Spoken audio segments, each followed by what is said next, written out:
Ouf, ouf, ouf. Merci, merci à vous les millions de Français qui ont manifesté. Merci à la vague humaine qui a déferlé dans les rues des villes de France, partout. Et bien évidemment, ne vous fiez pas aux chiffres qui sont communiqués par le menteur Darmanin, par les médias menteurs, BF Mère de TV, pris à partie, ou même France 2, la télévision publique, prise à partie. Bien sûr, on peut quelquefois regretter d'empêcher des journalistes de faire leur travail, mais encore faut-il qu'ils fassent leur travail honnêtement, en toute objectivité, qu'ils relatent effectivement les faits tels qu'ils se déroulent et qu'ils ne soient pas en permanence sous la pression de leur maître. Or, actuellement, l'audiovisuel public est sous la pression d'un seul maître, que vous le vouliez ou non, mes chers confrères de France 2, France 3, France 5, tout l'audiovisuel public. Vous n'effectuez pas un travail libre, vous ne travaillez pas de façon indépendante comme vous l'enseigne, comme vous le dicte la charte des journalistes, la charte de Munich, revue en 1971, si je ne m'abuse. Donc, bien sûr, vous êtes pris à partie en tant qu'ancien journaliste. Je peux regretter, effectivement, qu'on puisse vous empêcher de travailler, mais travaillez correctement. Voilà le reproche que l'on peut vous faire. Vous ne travaillez pas dans les conditions dans lesquelles un journaliste indépendant, libre, peut travailler. Bon, voilà, cet aparté étant terminé, je reviens sur l'immense succès des mobilisations partout, dans toutes les villes. Je ne vais pas égrener toutes les villes. Paris en particulier, il y a eu à 3 endroits différents des manifestations. Paris a probablement vu battre le pavé au moins 500 000, je dis bien au moins 500 000 personnes. Il y a eu partout, à Marseille, à Lille, à Nantes, à Montpellier, partout, partout, partout. Les gens sont sortis, et la plupart non masqués, retrouvant l'énergie de la liberté. Bravo, ça c'est un signe extrêmement fort. Fort contre quoi? Le prétexte du moment, c'est effectivement se lutter contre une des lois scélérates abominable de Macron, c'est-à-dire l'instauration d'un pass sanitaire. Mais bien au-delà, on sait très bien que ces millions de gens, sans compter tous ceux qui n'ont pas la possibilité de se déplacer, ont battu le pavé, sont sortis. Heureusement, le temps était au rendez-vous, le beau temps était au rendez-vous, mais ils sont sortis pourquoi? Cette manifestation, elle était bien évidemment contre Macron, contre l'infâme, l'ignoble Macronie. Voyons, faut appeler les choses par leur nom. Et cette manifestation du 24 juillet est un énorme succès. Elle me rappelle effectivement les très fortes, les plus fortes mobilisations au temps fort des Gilets jaunes. Eh bien, c'est exactement ce qu'il fallait faire, mais c'est ce qu'il faut renouveler. Il ne faut pas lâcher, il ne faut plus dételer jusque au départ de Macron et de tous ces gens qui veulent imposer des lois absolument infâmes à notre pays, qui s'attaque à toutes les catégories sociales, à toutes les générations, y compris contre les enfants, ce qui est absolument inadmissible, inacceptable, intolérable. Voilà. Alors, manifestations qui ont connu le plus grand des succès, n'en déplaise à tous ces contempteurs, tous ces menteurs, tous ces faiseurs de fausses informations, tous ces propagandistes, à la solde de Macron, à la solde des ultra riches.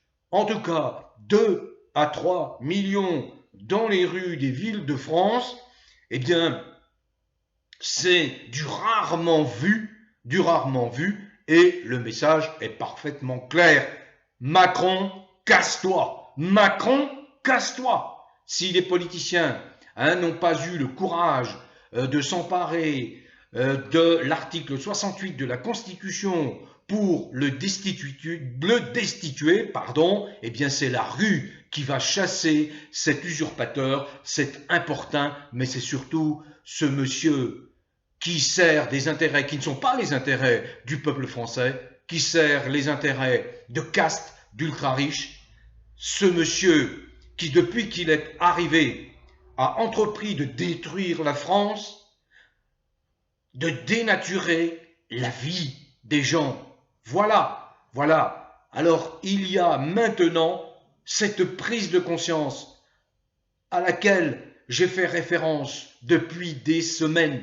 Cette prise de conscience, elle se répand comme une traînée de poudre dans tous les vaisseaux qui irriguent notre pays, qui irriguent les foyers, les chaumières de cette belle France.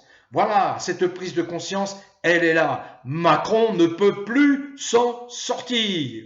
Voilà mon propos. Bravo, bravo à tous. Je mets en lien dans cette vidéo, malheureusement je n'ai pas pu l'intégrer, mais je vous renvoie à cette vidéo que j'ai prise sur la page de Caroline Gauthier, et c'est une compilation qui dure 2 minutes 20 secondes, compilation des principales manifestations qui se sont déroulées en France. Vous allez voir, c'est totalement contraire au message. Je vais mettre également le lien que j'ai pris sur cette page, et je remercie par parenthèse Caroline Gauthier, qui fait un travail d'information extraordinaire sur sa page. Eh bien, c'est un contraste saisissant entre la façon éhontée dont BF Mer de TV a traité l'information, faisant croire qu'il n'y avait personne dans les rues.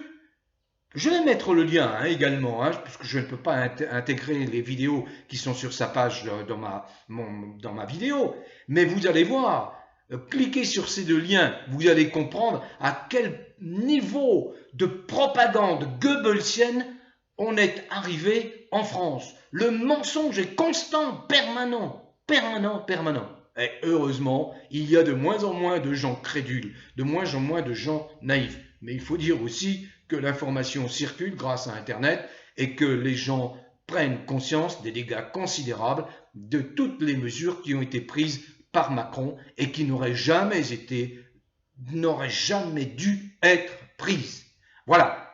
Énorme succès. Alors, je termine là-dessus. Continuez. Il faut continuer à manifester. Il ne faut pas dételer. Il faut engager partout, je crois comme à l'hôpital de Montélimar, si je ne me trompe pas, des grèves générales illimitées partout dans les hôpitaux qui sont menacés, pas uniquement dans les hôpitaux, mais partout dans tous les secteurs d'activité, que ce soit des secteurs publics, que ce soit des secteurs privés. Une fois encore, je demande aux gendarmes et policiers d'adopter l'attitude de la désobéissance civile qui est conforme au code de déontologie de la police et de la gendarmerie. J'ai vu qu'à Marseille, là aussi c'est un acte symbolique, des policiers ont marqué le pas, ont bien fait comprendre aux manifestants qu'ils étaient là parce qu'ils devaient effectivement obéir à certains ordres, mais ils n'en ont pas fait davantage. Ils ont retiré le casque, ils se sont positionnés calmement. Voilà, ce genre d'attitude doit se multiplier. Je vous le demande et je répète ma demande à chacune de mes interventions. Policiers, gendarmes, vous êtes des citoyens qui devez protéger vos concitoyens. Voilà, vous ne devez pas protéger un régime qui ne veut pas le bien du peuple de France, au contraire. Et ça, vous devez vous-même en prendre conscience. Voilà ce que je voulais dire. Bon vent à tous les vrais Français, quelles que soient vos origines, quelle que soit la couleur de votre peau, quelles que soient vos croyances religieuses, philosophiques ou spirituelles, quelles que soient vos convictions politiques, dès lors que vous êtes un être humain ouvert d'esprit et tolérant. Continuez à cultiver le bien-être qui est une protection extraordinairement forte contre toutes les agressions macroniennes. Où que vous soyez, en France métropolitaine, en Navarre, dans les merveilleux pays, territoires et départements d'outre-mer et à l'étranger. Bon vent à tous et on continue la lutte.